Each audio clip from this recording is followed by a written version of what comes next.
Inside yet another week, another edition of Area Stat Leaders, brought to you exclusively by Spitzer Motors of Mansfield, located on West 4th Street in Ontario. Go check them out. Check out their inventory today. I'm Hayden Gray, and alongside me is Travis, Joe Lenardi, Big Berardi. I get them all tangled up now. Joe Lenardi, Big League Berardi, K-Mac Trav, Big Mac Trav. Let's go. But yeah, you know, we have reached week 10, the final regular season of high school football. I know I can't fathom it, and I'm sure you can't. You know what, Hayden? I can't believe we're already at week 10. Not only for the final week will we have players make that final push towards number one. I already know one guy's I have it locked up. Had it locked up maybe 5 weeks ago, but we'll get to that later.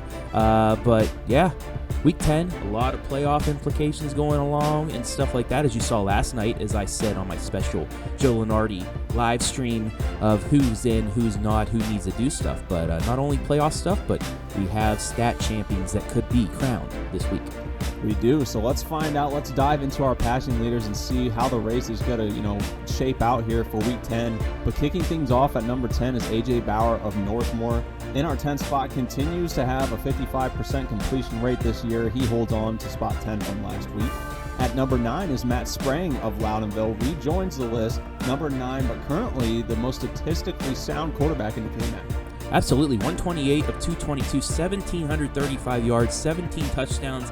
And number 9 will take on number 10 at home. Loudonville against Northmore. Golden Knights need a win probably to get in. Loudonville has a small chance of getting a home game, so this is big implications playoff-wise, and who's going to stay in the top 10 at the end of the season. Exciting stuff.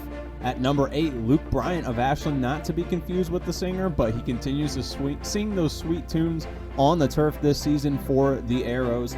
At number 7 is Brandon Mitchell of South Central, who I think might hold a record, Travis, of staying at that 7th spot for the longest that I can remember. Well, he has the record for most weeks in a top 10 this year and last year as well. So, Brandon Mitchell just continuing to break stat leaders' records here on the Elite Report. Coming in at number 6 is Blake Foose of Seneca East, continues to climb the ladder, who just a few weeks ago had a thrilling finish led by himself in those Seneca East Tigers over Mohawk. I know our Storm Blunchley had a chance to check up with him after that game, so let's find out his thoughts about that game in this season. We knew when they kicked that field goal, we thought they made a mistake. We knew our offense, they can't stop our offense. We had 50 seconds, 2 timeouts, and just marched it right down the field. Got in there last second. I mean, just tell me about the emotions that are going through your head when they do kick that field goal. I mean, line drive hits off the bottom of the crossbar, goes in. You guys are down 3 with 50 seconds left. I mean, just explain to me what you're feeling at that point. Yeah, that was pretty wild, but we've been in a lot of close games this year. We didn't panic and stayed calm and made plays. What does a big last-second win like this do for your guys' confidence down the stretch of the season? I don't know, man. I'm kind of getting tired of it, but a win's a win, so. It's crazy that Blake Foose not only that week pulled a last-second touchdown to win it, but the week after had to do the same thing. And guess what? He's probably going to need some heroics as Blake Foose and Seneca East takes on Cary. They can clinch at least a share of the N10 if they can knock off the perennial power now in the Cary Blue Devils. Can they break the streak? Other teams have not. Upper Sandusky had a chance? No. Colonel Crawford couldn't do it. Can Seneca East pull it off of Blake Foose? We'll have to see coming up. We'll let you know next week. At number 5 on the list is someone from Upper Sandusky in those Rams, Caden Holman, who nearly had the chance to play upset last week against Cary, but they couldn't come up with the job done. Yeah, did get over the 2,000-yard mark, but a couple interceptions really hurt their chances. Holman, though, really strong as Upper Sandusky, in that playoff position as well. At number 4, falling a spot from a few weeks prior, is Braden DeVito of the Shelby Whippets, who had to go up against a really tough defense with the Clear Fork Colts, which kind of halted his, climb this season. Yeah, that Clear Fork defense has just shown week in and week out that they are one of the best in the area, and they're going to have a chance to be the best team in the MOAC coming up against Highland and Dane Nauman, who we'll see in the rushing list later on. But still, number 4 for a freshman in the whole area, that is not that bad, and he has a chance to get Shelby back to the playoffs with a win over Ontario on Friday night. Yeah, that'll be a winner-take-all to make it to the playoffs.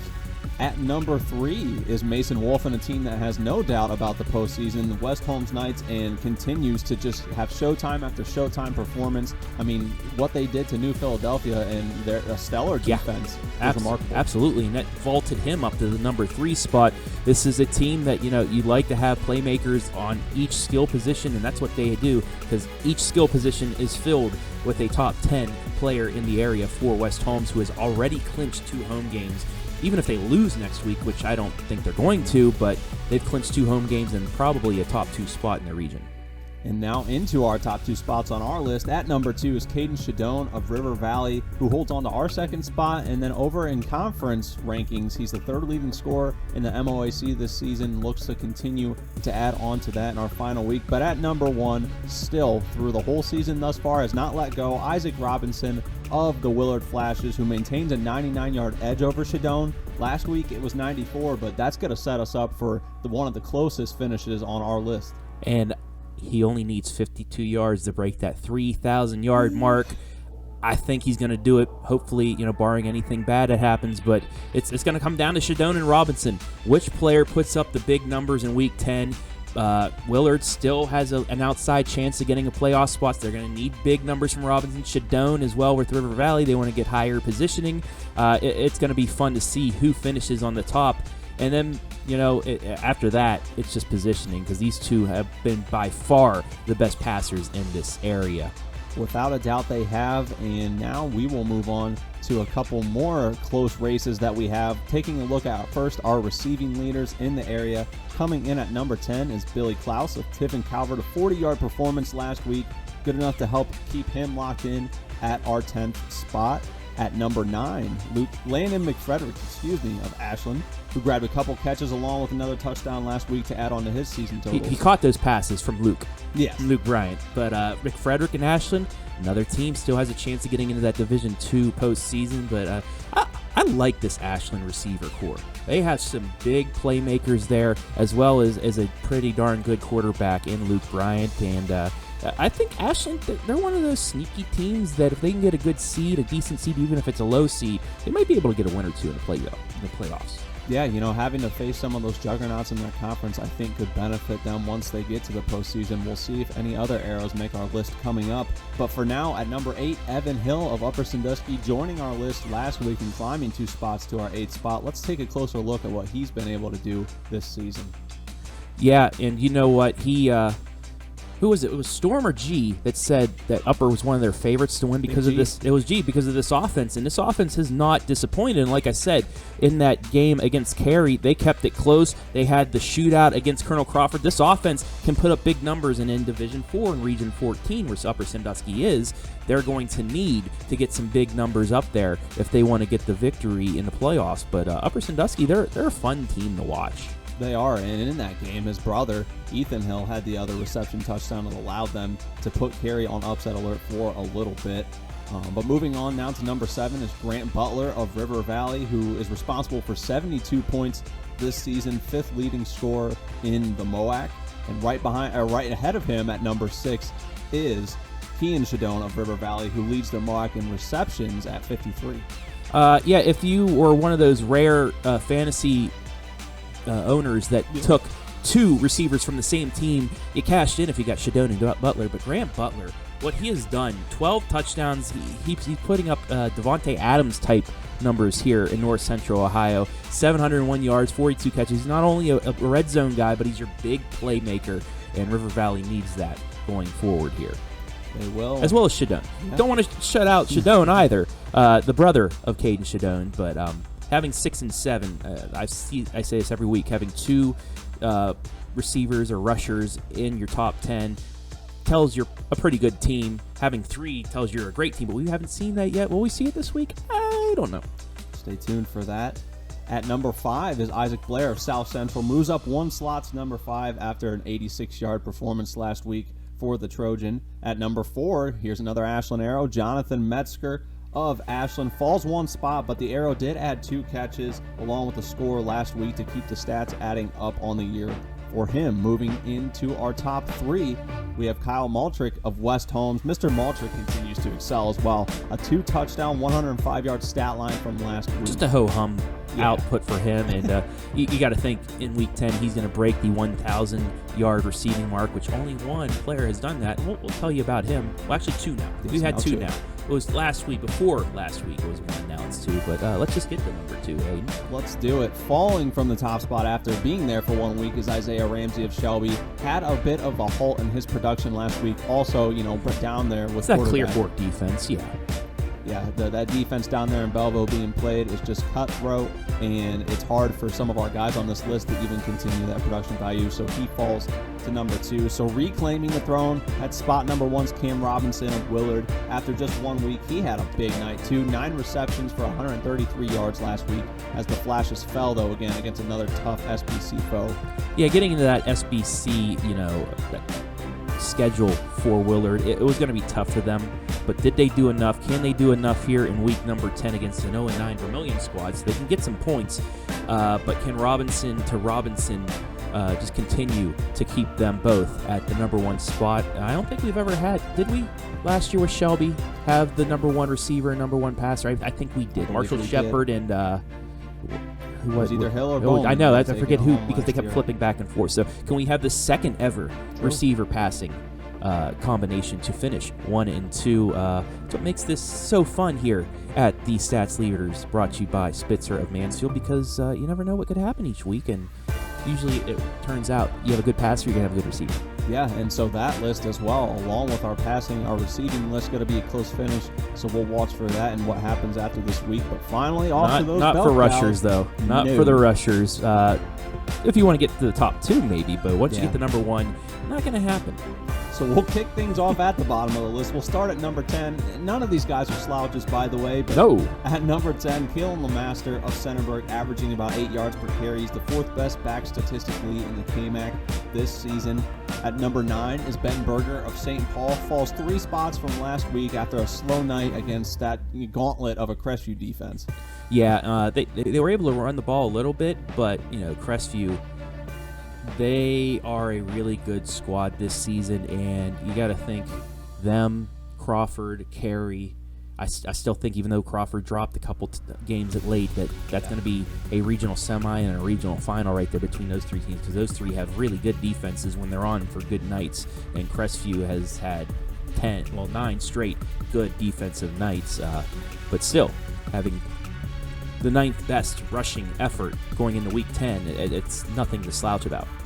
At number 8, over on the other side from Crestview's Addison Raymer, who's up 2 spots from 10 last week, largely in part to the 92, not 96, but 92-yard run. Hey, it's all right. It's hard when you're calling a game to try and you're thinking about 5 different things. You got it close though. You got it within 4. It's a plus minus of 5 yards, so you stayed within the margin. And, that 92-yard run really broke the game open for Crestview. It was a clutch run by a clutch running back, and it gets Addison Raymer into that comfortable area with the stat leaders. A 49-yard difference between him and number 10, and if he can get a big night against Monroeville, but Mapleton, he'll stay in that top 10 for the Crestview Cougars. At number 7 on our list is Matt Bland of Mount Gilead. Maintains his spot from last week and is the 2nd leading scorer at QB, but also getting it done on the ground in the KMAC conference this season. Close ahead, I've done that twice now. It's okay. Gabe Ivey of Galleon, jumping 2 spots. Mr. Ivey in the MOAC is the 2nd leading scorer, only behind one back that we'll also see on this list. But it's funny to see between Ivey and Bland, just 1 carry difference. And 39 yards. That could be just 1 run on 1 difference. It tells you the two good running backs in a close proximity as well, because Mount Gilead not that far away from Galleon. So I don't know what's in the water down there in Morrow County, southern Crawford County, but they got some running backs. And Gabe Ivey has his Galleon Tigers in the playoffs. Good. It's a great story for the Tigers, and let's see if they can keep it going. Another team looking to add on to their great story this year at number 5, Sam Williams Dixon of West Holmes. He scored 2 times last week on 80 yards and 13 carries, so another big night for him. At number 4, Tyler Johnson of Centerburg, who had not 1, not 2, not 3, not 4, not 5. 6 touchdowns. I'm still in shock and in awe at what he was able to do against the Golden Knights of Northmore. Multiple times he was hit in the backfield. He had Max Lauer was back and playing, had him wrapped up by the ankle in the backfield, and somehow he gets out of that and then goes straight between 4 defenders and dives into the end zone. I don't know how he does it each week, but it's phenomenal what he's doing, and they're going to need it going into Freddyburg, him and Mr. LeMaster down at number 10, because if they want a chance at 2 home games, if they want that Freddyburg trophy that came out last year, they were unable to get last year, they're going to need a big night from him and LeMaster. They definitely will, and Tyler always says it in most interviews as well, but it all starts with his offensive line. Yeah. I know he's one of the biggest supporters of them and gives them the credit, so shout out to that O-line down at Centerburg as well. At number 3 is Quincy Krabs of St. Paul. 2 rushers for St. Paul on this list, but Krabs, obviously the go-to back for the Flyers, had a rough time, but still able to pick up some yards last week. Let's take a little look at just his running style. Yeah, he is a physical back. You need multiple guys at all times to come in and tackle him. As you see, he takes on 2 Cougars. It takes 3, 4, 5 Cougars right there to take him down. If he can get out in open space at full head of speed, like right there, it's going to be really hard to take him down. You're going to have to push him out of bounds like you see in that moment. But Mr. Krabs, see what I did there? Doing really well at St. Paul, and they're going to have a chance still of getting maybe a top 4 seed in Division 7 Region 25. Moving on to our top 2, this will be the 3rd rusher going to be featured in one game from our list this Friday. Tegan Rule of Fredericktown. In that Freddyburg game, he had 214 yards last week and 4 touchdowns, so that's going to be a huge matchup with all these monster rushers next week. This week. It's going to come down. It's going to be a battle of the lines for Centerburg and Fredericktown. The offensive line, defensive line, who's going to be able to control the line of scrimmage, who's going to allow their rusher the chance to get some big yards, and it might come down to even Tyler Johnson throwing the ball a little bit to Jesse Rings to get them going, or for Ben Mass to throw it to Cade Carpenter. But a lot of playmakers on both sides. Myself and Brian Scarance cannot wait to get down there to Centerburg to call that game on Friday night. And then finally, at our top spot, the man that needs no introduction, surpassing the 2,000-yard milestone on the year. He is also the MOAC leading scorer, leading rusher, and leader in rushing touchdowns. Travis Dane Nauman. Everybody, first, look at number 6. Look at Gabe Ivey, 1171. Look at Dane Nauman, 21. Over 1,000 yards between him and number 6.